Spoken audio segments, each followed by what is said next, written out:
আসসালামু আলাইকুম রহমতুল্লাহ। ভিউয়ার্স, যে যেখানে আছেন দেশে অথবা দেশের বাইরে, সবাইকে শুভেচ্ছা এবং শুভকামনা। ভিউয়ার্স, আরেকটা নতুন খবরে আপনাদের নিয়ে যাচ্ছে। এখন খবরটি দীর্ঘদিন ধরে মানুষের জল্পনা কল্পনার অবসান ঘটাবে আশা করি।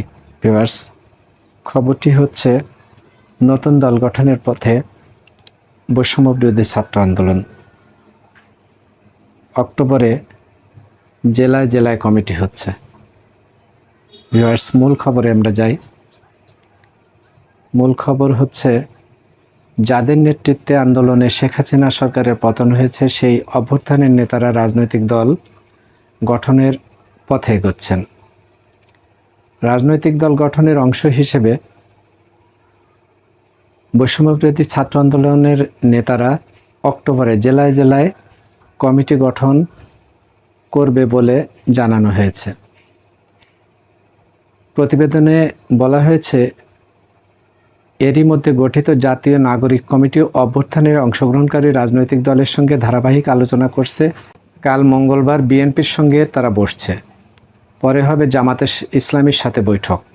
যদিও জাতীয় নাগরিক কমিটি এবং বৈষম্য বিরোধী ছাত্র আন্দোলনের রাজনৈতিক দল গঠনের বিষয়টি আনুষ্ঠানিক স্বীকার করেনি, তবে সংশ্লিষ্ট সূত্র জানিয়েছে, তরুণ ও ছাত্র অভ্যুত্থানের এই দুই শক্তিকে সংগঠিত রাখার কাজ চলছে।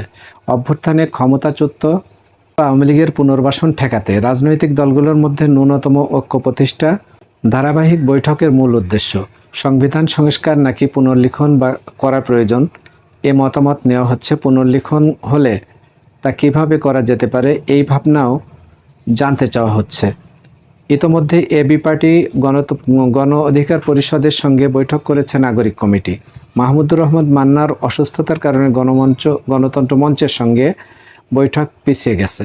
বৈঠকের সত্যতা নিশ্চিত করেছেন জাতীয় নাগরিক কমিটির আহ্বায়ক মোহাম্মদ নাসির উদ্দিন পাটোয়ারি। তিনি বলেন, রাজনৈতিক দলগুলোর সঙ্গে পরিচিতিমূলক সভা হচ্ছে, পরে আনুষ্ঠানিক বৈঠক হবে। কি আলোচনা হচ্ছে প্রশ্নে নাসিরউদ্দিন বলেন, আনুষ্ঠানিক আলোচনা শুরু হলে গণমাধ্যমকে জানানো হবে। ভিউয়ার্স, অর্থাৎ নাগরিক সমাজের মধ্যে যে কল্পনা চলছিল বা শুরু হয়েছিল, সেটি হয়তো একটি পূর্ণাঙ্গতা পেতে যাচ্ছে। খুব শিগগিরই আমরা হয়তো গণমাধ্যমের সামনে বিবৃতিও দেখতে পাব বা পূর্ণাঙ্গ দল গঠনের প্রক্রিয়া শুরু হবে বলে মনে হচ্ছে।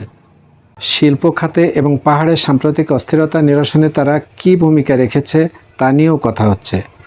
এতে একটি দলও প্রশ্নও তুলেছিল, নাগরিক কমিটি ডক্টর মোহাম্মদ ইউনূসের নেতৃত্বাধীন সরকারের অংশ নাকি সরকারি দল। নিজেদের সরকারি দল হিসেবে না মানলেও সরকারের সংস্কার কর্মসূচির সঙ্গে নিজেদের সম্পৃক্ততার কথা স্বীকার করে নেন নাগরিক কমিটির নেতারা। এই প্ল্যাটফর্ম থেকে রাজনৈতিক দল গঠিত হলে নির্বাচনী জোটও হতে পারে কিনা, এমন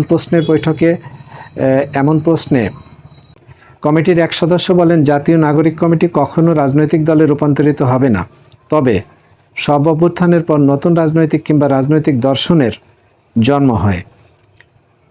2024 সালে অভ্যুত্থান থেকেও তেমনটি হবে। এজন্য পরিস্থিতি যাচাই করা হচ্ছে, তবে বিদ্যমান ব্যবস্থার নির্বাচনী রাজনীতি সহজ নয়। ভোটের মাঠে সক্রিয় দলের মধ্যে বিশেষ করে বিএনপির সঙ্গে বৈরিতা সৃষ্টি হলে তা অভ্যুত্থানের লক্ষ্য অর্জনে বাধা সৃষ্টি করবে। আরেক সদস্য জানিয়েছেন, রাজনৈতিক দলগুলো কি করবে না এমন প্রতিশ্রুতি চায় নাগরিক কমিটি, তা দলগুলোর সঙ্গে বৈঠকে বলা হচ্ছে। অভ্যুত্থানের পর ঢাকা বিশ্ববিদ্যালয়ের ছাত্র সংগঠনগুলোর বৈঠক থেকে বিরোধে না জড়ানোর জন্য এবং মারামারি থেকে বিরত থাকার প্রতিশ্রুতি এসেছিল, তবে তা রক্ষা করা হয়নি। অভ্যুত্থানে কার কত বড় অবদান তা নিয়ে বিরোধে না জড়ানোর বৈঠকের উদ্দেশ্য, অর্থাৎ এই বৈঠকের আরেকটা উদ্দেশ্য একে অপরের সাথে বিরোধে না জড়ানো। ভিউয়ার্স, এই বৈষম্য বিরোধী ছাত্র আন্দোলনে শেখ হাসিনার পতনের পর থেকে আগের থেকেও এরকম গুঞ্জন বা এরকম খবর মুখে মুখে মানুষের শোনা যাচ্ছে। সেটা হচ্ছে যে এরা দল গঠন করবে কিনা, করলে কেমন হবে, কারা কারা আসবেন সেই দলে বা কারা কারা থাকবেন সেই দলে, এরকম কিছু গুঞ্জন, কিছু খবর আমাদের কাছে সবসময় আসছে। আমরাও সেটা দেখছি, শুনছি। মানুষের, সাধারণ মানুষের মতামতও আমরা এর সাথে আমরা পাচ্ছি। সমকালের এই সূত্র নিয়েই ঢাকা পোস্ট তার এই পোস্টারটি তৈরি করেছে এবং এই প্রতিবেদনটি তৈরি করেছে দৈনিক সমকাল নিউজের থেকে নিয়ে, অর্থাৎ মূল সূত্র দৈনিক সমকাল। ভিউয়ার্স, আমরা ঢাকা পোস্টের সূত্র ধরে আপনাদের সামনে খবরটি নিয়ে আসলাম। আর এইটা হয়তো টুডে অর টুমোরোই আমরা জানতে পারবো যে বৈষম্য বিরোধী ছাত্র আন্দোলন এর ব্যানারে একটি নতুন রাজনৈতিক দল প্রতিষ্ঠিত হচ্ছে বাংলাদেশে। ভিউয়ার্স, আমরা সবসময় নতুন নতুন খবর আপনাদের সামনে আনি। যদি চ্যানেলটি ভালো লাগে তাহলে আমাদের সাথে থাকবেন এবং খবরটিকে শেয়ার করে অন্যকে দেখার সুযোগ করে দেবেন। যদি আপনি এই চ্যানেলে নতুন হন তাহলে চ্যানেলটিকে সাবস্ক্রাইব করে বেল বাটনটি অন করে দেবেন। দেশে অথবা বিদেশে যেখানেই থাকেন, আপনাদের মঙ্গলময় জীবন আমি কামনা করি।